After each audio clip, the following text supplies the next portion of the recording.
see that sort of come into play today, again, against two players who they really would have wanted to get a win over. Flying wins you've seen today.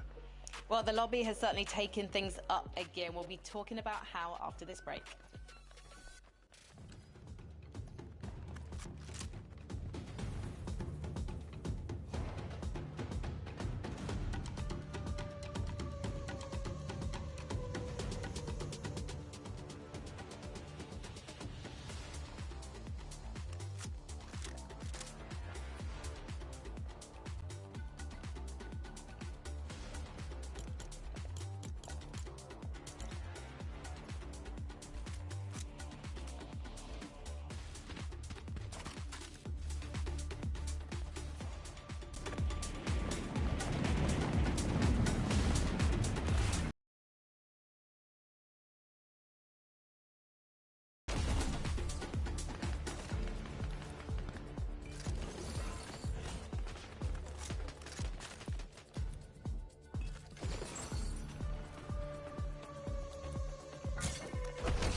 We're over halfway through our first qualifier one final of the Fortnite Reload Elite Series, and oh my goodness, our duos are now cooking. It was unfortunate for Teeny and Shock that they weren't able to pull off the victory royale, Mumsy and Sato taking it away from them at the last moment, but this duo has been entertaining us endgame after endgame, Resub.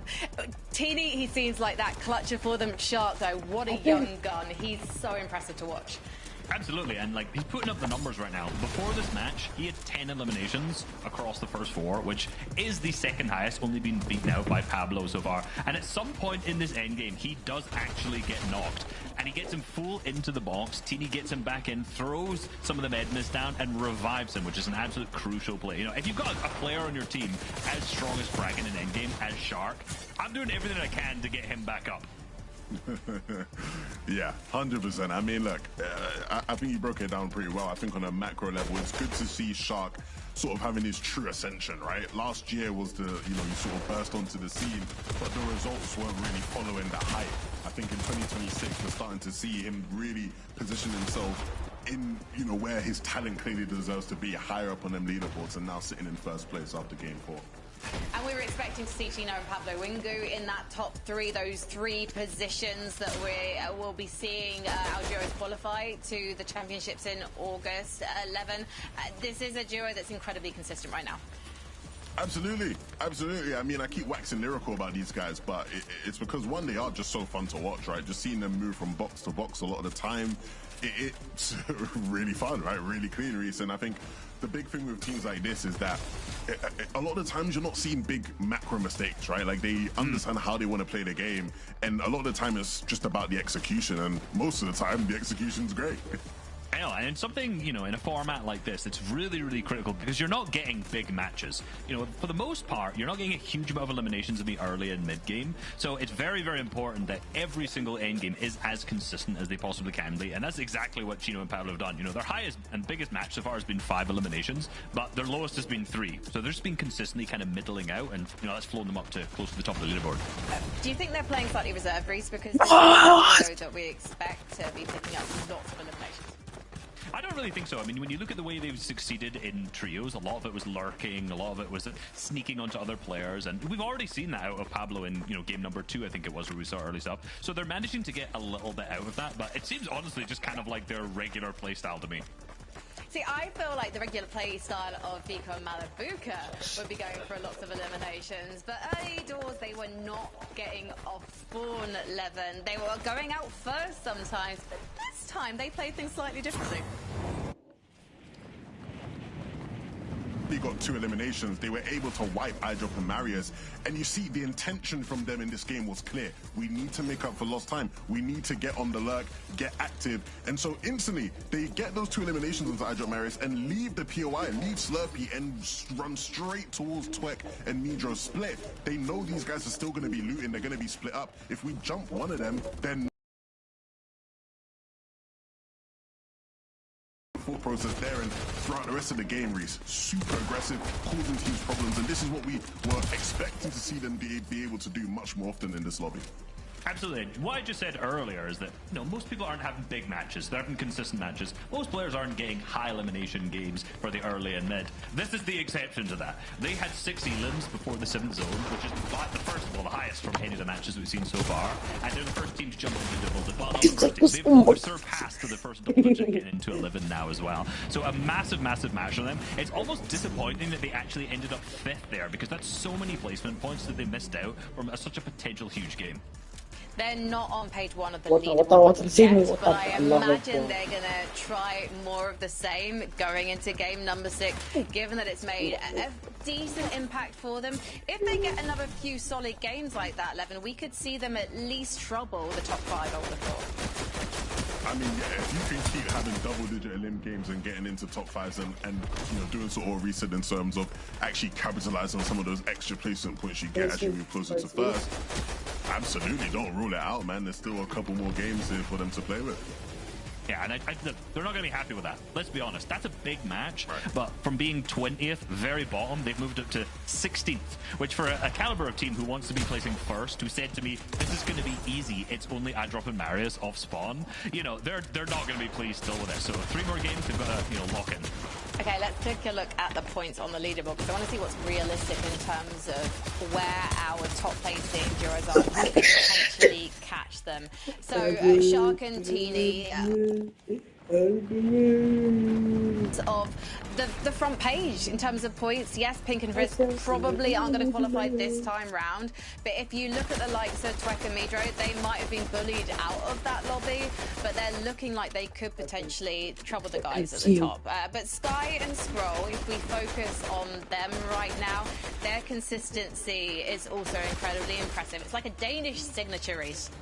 Absolutely, and you know, this has been their worst match, I will be honest. You know, they placed 13th with 2 elims. It's not the biggest, I'm sorry, 9th with 1. That was the first match. It's not their worst, I'm totally lying to you, whatever.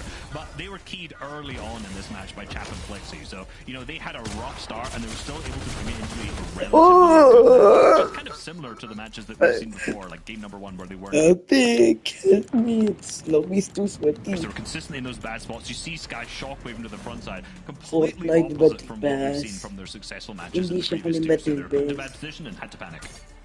Okay then, game number 6 is ready. Just a few more games until we find out who has qualified for August's Championship Finals. Let's head back to Taco and Takata. See my shockwave, so I don't fall.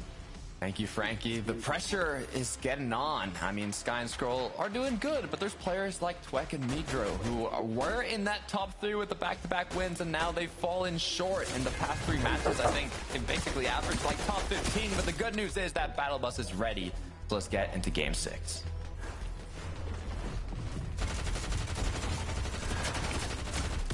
Look, one thing's for sure here, Takata. Plenty of these duos have their backs against the wall right now, whether it's trying to find their way back inside of the top 3 on the leaderboard to ultimately secure their spot at the LAN finals. It's another conversation entirely. If you are Vico and Malabuka just looking to win out an eye drop, he might have started off with the first shots, but it's going to be Vico who comes out on top. Medius now left, try and find anything out of this chest, but Malabuka hunting him down immediately. He's got the shotgun. That is another clean, cleared takeout of eye drop and Marius.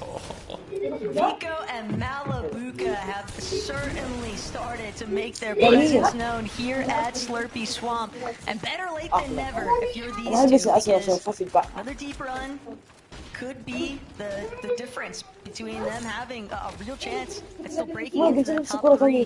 Podesai Asa, though, with Pink and Haris being separated, has one elimination. This has been a pretty split off spawn so far, but for Podesai and Asa, they want to see if they can confirm this elim onto Pink, and they do eventually find it. Shockwaving through, just nothing Pink can really do to try and fend off the 2v1 here. So boom and base does appear to be very heavily in Podesai and Asa's favor, but gotta be wary. Dimish almost seems like he might want to take a little strike here towards what's been going down north of his position. Yeah, I don't know though. It looks like Podesai and Asa are gonna try and clean this up as quickly as possible. You called it though, some shots from Demush far away as Pink is gonna do what he can, but ultimately ending up in the knock as Podesai picks up it. Now as they are gonna try and farm this as long as possible. It's a big spread of points to secure in the early game, but the team Gendarme, they're looking to shut down this elimination points factory. Want to see what's actually taking place at Fort Crumpet, though. Picks Combeck. Looking to challenge Prism and Casper, but Prism, it'll be the one to ultimately get the better end of this exchange here. Combeck eliminated, and that's going to send Picks packing. Sure enough, Flixie and Chap, they're also looking to make very fact that they've got to get a hustle on for these early elimination points. Prism and Casper, they're not going to give Combeck the chance to land another secured elimination. Just means that they're going to continue building up here. But Chap and Flixie, they missed their chance. They're just going to look to fall back. For Haris on the other end, there's been constant pressure since the start of this match, and when you think it's going to come to an end, it does. 5 eliminations for Podesai. Great way to start this match out for Asa and Podesai. I mean, they've got kind of a ways to go if they want to make that top 3 qual, but this is exactly how you want to start.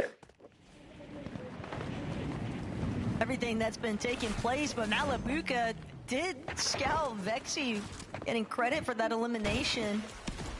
And now Vico, Malabuka, temporary pause and their aggressive strategy. They found those initial eliminations onto iDrop and Marius, but it is a whole new slug of issues from Pixovsky. It looks like they're not the only ones. I mean, Vexy, Snosq, all taking notice of this duo that's kind of scrambling here at Slurpee Swamp. And as long as Malabuka keeps rebooting, he will continue to be a target for everyone else in the area. Twek and Midro. I even see Chat Flixie close by. These are both duos that were looking incredibly strong to kick this tournament off in the top 3, qualifying range for that Elite Series Championship land, but now they've been falling short in these recent matches. They're still just even a few eliminations or a decent placement away from getting top 3, but any devastating placement, and that could be the deciding factor of whether they qual or not. Chat Flixie, knowing this, capitalizing on any elimination opportunity possible, as Pixovsky might be on the receiving end here. Gotta feel for Pixovsky also, because he's trying to create some space here, but he's leaving behind every single one of these crash pads, so it's all too easy for Chap to just follow right after. But that's all he had, was a crash pad essentially here. He didn't have a chance to really look back, try and shoot them out. Chap, Flixie were determined to get that elimination.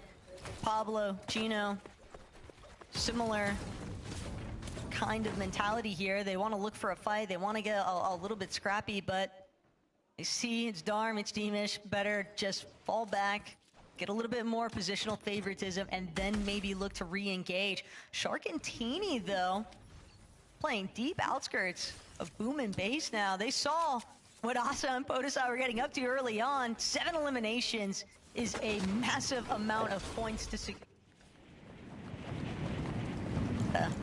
Yeah, I mean, 16 duos left. The placement starts kicking in at top 12, so not even too close to that yet.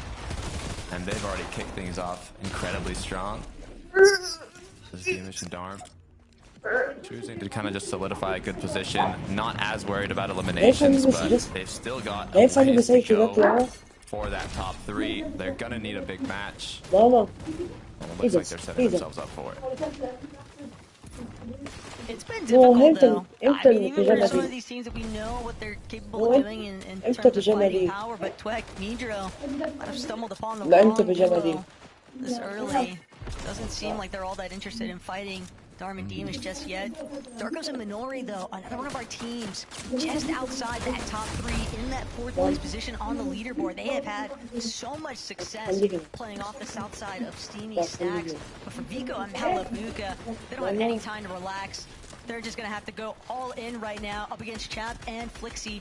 This would be so detrimental to Chap and Flixie's game if they're eliminated right here, right now. But Vico, Malabuka, do they really have the loadouts to challenge this? All Vico really needs is to connect with this Morphite shotgun.